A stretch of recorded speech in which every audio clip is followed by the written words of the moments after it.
विद्यार्थी साथियों, जय हिंद। इस वीडियो में हम बीए, बीकॉम, बीएससी, बीएचएससी, बीबीए, बीसीए आदि की थर्ड ईयर की कक्षाओं के विद्यार्थियों के लिए वोकेशनल कोर्स पर्सनालिटी डेवलपमेंट यानी व्यक्तित्व विकास के प्रैक्टिकल क्रमांक 5 के बारे में बात करेंगे।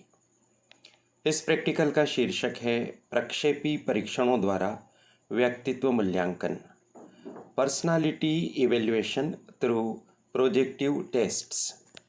साथियों, आपको पता है कि थर्ड ईयर में कुल मिलाकर 5 प्रैक्टिकल हैं।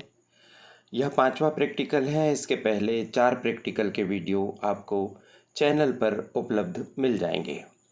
आप एक बार इन प्रैक्टिकल्स के नाम देख लीजिए। हम सीधे ही हमारे आज के टॉपिक पर आते हैं। प्रक्षेपी परीक्षणों द्वारा व्यक्तित्व का मूल्यांकन करने के लिए यानी इस प्रैक्टिकल को संपन्न करने के लिए हमारे द्वारा आपके लिए 7 पॉइंट सुझाए गए हैं।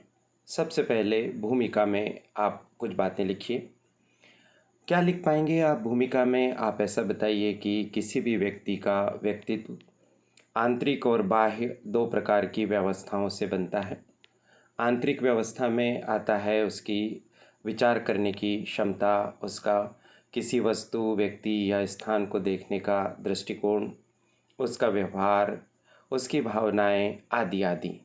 और बाह्य संरचना में आता है उसकी कदकाठी, उसकी वेशभूषा, उसकी केश सज्जा, उसके जूते चप्पल पहनावे, सौंदर्य सामग्री का प्रयोग आदि। इन दोनों से मिलकर किसी भी व्यक्ति के व्यक्तित्व का निर्माण होता है। बाह्य संरचना को तो हम प्रथम दृष्टि में देखकर ही कुछ अनुमान लगा सकते हैं, लेकिन व्यक्ति क्या सोचता है, उसका नज़रिया क्या है, उसकी भावनाएं कैसी हैं, उसकी वैचारिक संपदा कितनी है, किसी भी समस्या के निर्मित होने पर उसके पास समाधान करने की क्षमता क्या है, इसको जानने के लिए हमारे पास कुछ और मूल्यांकन विधियां चाहिए। ऐसी ही विधियों को हम कहते हैं प्रक्षेपी परीक्षण। प्रक्षेपी परीक्षण कुछ इस तरह की विधियां हैं जिससे हम किसी भी व्यक्ति के दृष्टिकोण को समझ सकते हैं, उसके विचार को, उसकी भावनाओं को आदि को।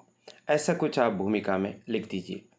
प्रक्षेपी परीक्षण का अर्थ और परिभाषाएं आप लिखिए लगभग 1 पेज में। इसके बाद प्रक्षेपी परीक्षण के प्रकार।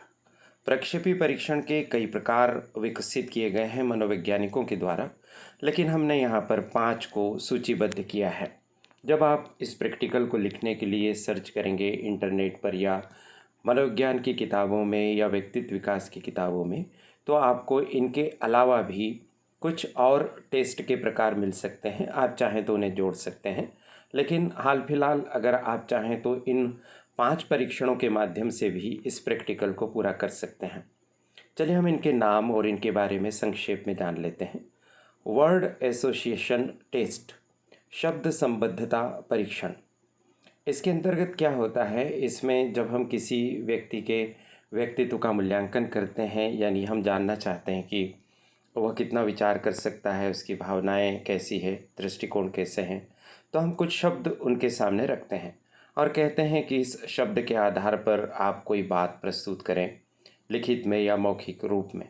मान लीजिए जैसे आपने किसी के सामने 2-3 शब्द रख दिए, जैसे आम, किताब, क्रिकेट, अमिताभ बच्चन, ऐसे कुछ शब्द रख दिए और उनसे कहा कि अब आप इन शब्दों के बारे में कुछ बोलिए, या ये शब्द सुनते ही आपके मन मस्तिष्क में कौन कौन सी बातें आती हैं उसे आप क्रम से प्रस्तुत कीजिए।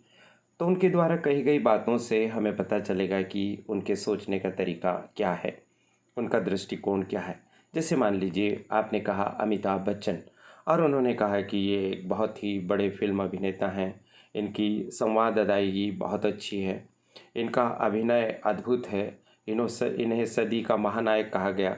जैसे ही वो इतने सारे वाक्य बोलते हैं तो आप अंदाज़ लगा सकते हैं कि ये एक ऐसे व्यक्ति हैं जिनका व्यक्तित्व फिल्मों से प्रभावित है या फिल्मों के क्षेत्र में इनकी गहरी दिलचस्पी है आदि आदि।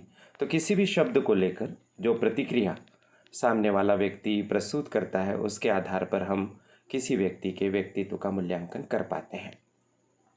इसी तरह से दूसरी विधि है समापन परीक्षण या वाक्य पूर्णता परीक्षण। इसके अंतर्गत क्या किया जाता है कि कुछ वाक्य दे दिए जाते हैं जो एक स्थान पर जाकर छूट जाते हैं, यानी अधूरे रहते हैं। उसके बाद उस वाक्य की पूर्ति करना होती है। जैसे उदाहरण के तौर पर, मैं आज मंदिर गया और मैंने, बस इतना लिख दिया और आगे जगह छोड़ दी है।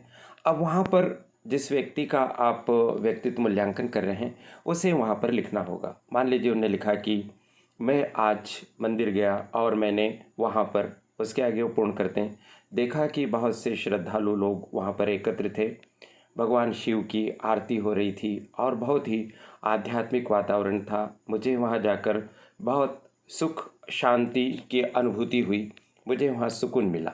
यदि इस तरह का वाक्य उनके द्वारा पूरा किया जाता है तो आप अनुमान लगा सकेंगे कि ये एक आस्तिक व्यक्तित्व है।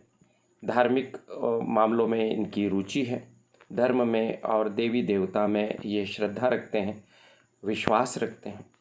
इसके विपरीत यदि वो वाक्य पूरा करते हैं कि मैं मंदिर गया, मुझे वहाँ पर बहुत भीड़ दिखाई दी, मुझे घबराहट महसूस हुई और मैं कुछ ही क्षणों में मंदिर छोड़कर बाहर आ गया और एक पेड़ के नीचे खड़ा हो गया, तो इससे भी आप बहुत सारा अंदाज़ उनके बारे में लगा सकते हैं।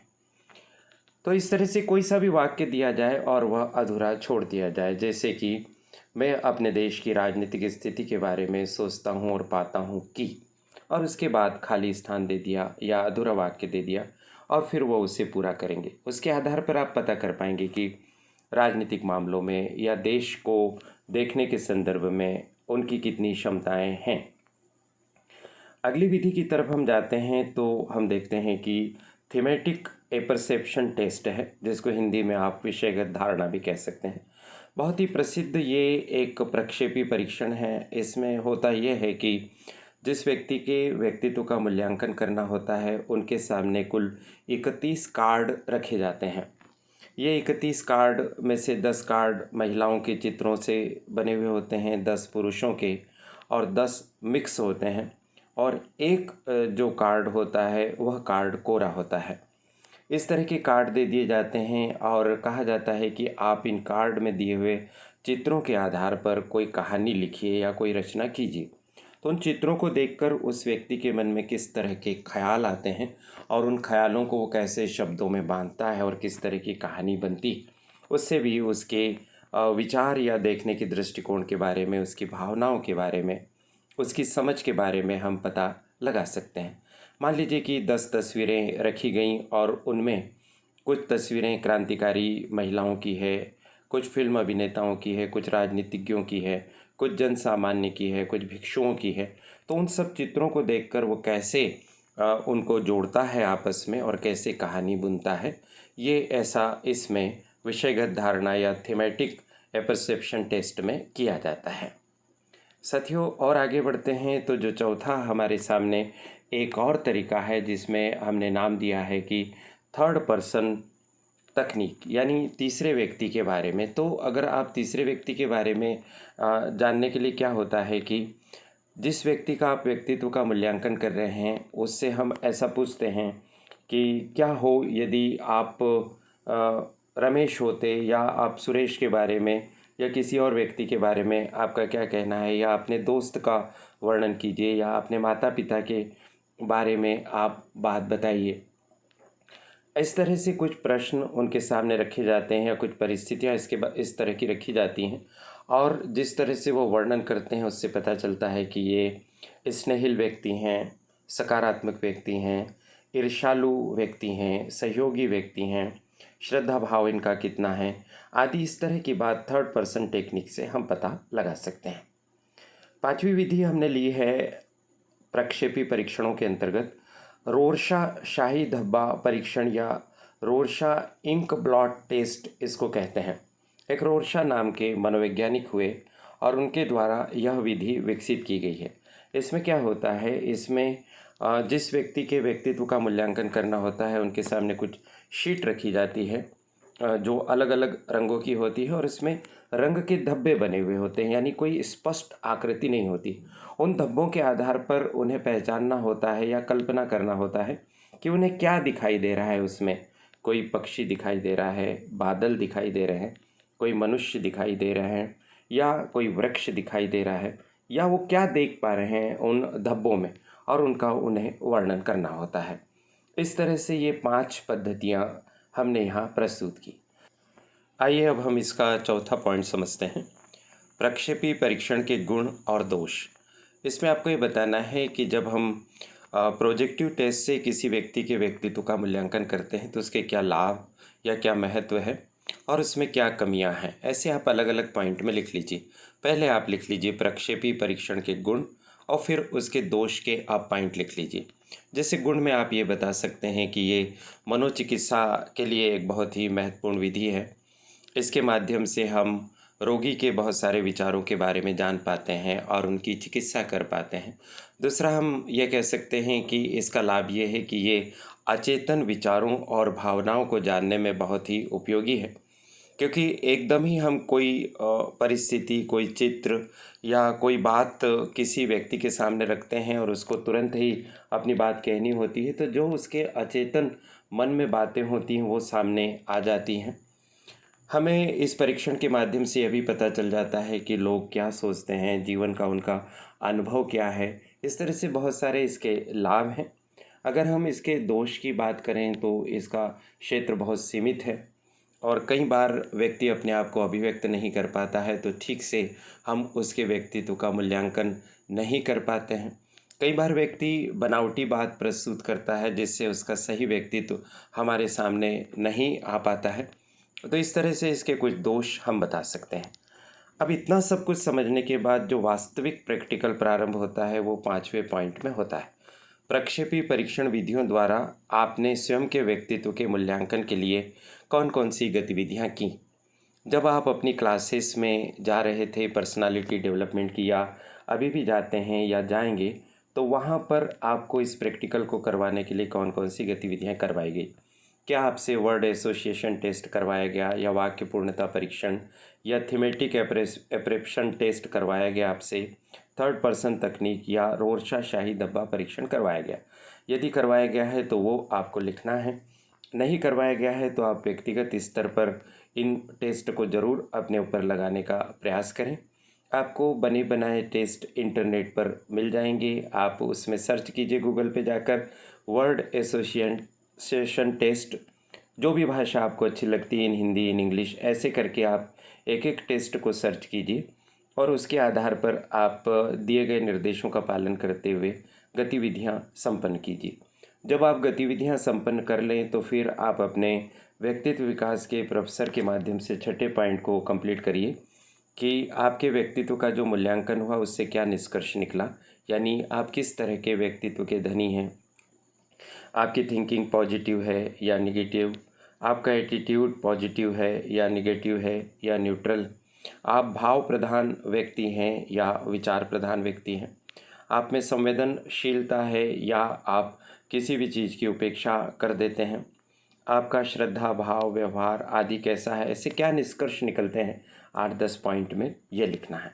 और इसके बाद उपसंहार में आप बताइए कि मैंने प्रक्षेपी परीक्षणों को समझा और अपने व्यक्तित्व के मूल्यांकन के लिए भी इन विधियों का मैंने प्रयोग किया और मेरे में ये कमियां और ये खूबियां पाई गई और इस परीक्षण के द्वारा मुझे बहुत सारी जानकारी प्राप्त हुई और जो खूबियां मुझ में मिली मेरे प्रोफेसर साहब को या मूल्यांकनकर्ता को उनको मैं बनाए रखूँगा, उनको और बढ़ाऊँगा। जो कमियां मेरे व्यक्तित्व में पाई गई उनका निवारण करने का मैं प्रयास करूँगा। इस तरह की बातें लिखिए और चित्र भी आप लगाइए जिसमें आप कुछ वर्ड एसोसिएशन की बात बता सकें या थीमेटिक एपरसेप्शन की बात बता सकें या रोशा का शाही धब्बा परीक्षण के कुछ चित्र आपके पास उपलब्ध हो सकें तो उन्हें आप कीजिए। आगामी दिनों में SBN PG कॉलेज बड़वानी में इन परीक्षणों को लेकर विशेष कार्यशाला 2 दिन की आयोजित होगी। यदि आप आसपास के कॉलेजेस के विद्यार्थी हैं तो आप भी उसमें शामिल हो सकेंगे। इसकी सूचना शीघ्र ही प्रसारित की जाएगी।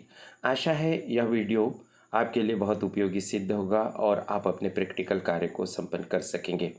मुझे यह बात कहने का अवसर मिला, इसके लिए करियर एडवाइस चैनल की संचालिका प्रीति गुलवानिया जी और उनकी परिश्रमी टीम के प्रति आभार व्यक्त करने के साथ ही साथ इंग्लिश मीडियम के विद्यार्थियों के लिए हम ये पॉइंट्स आपको बता रहे हैं।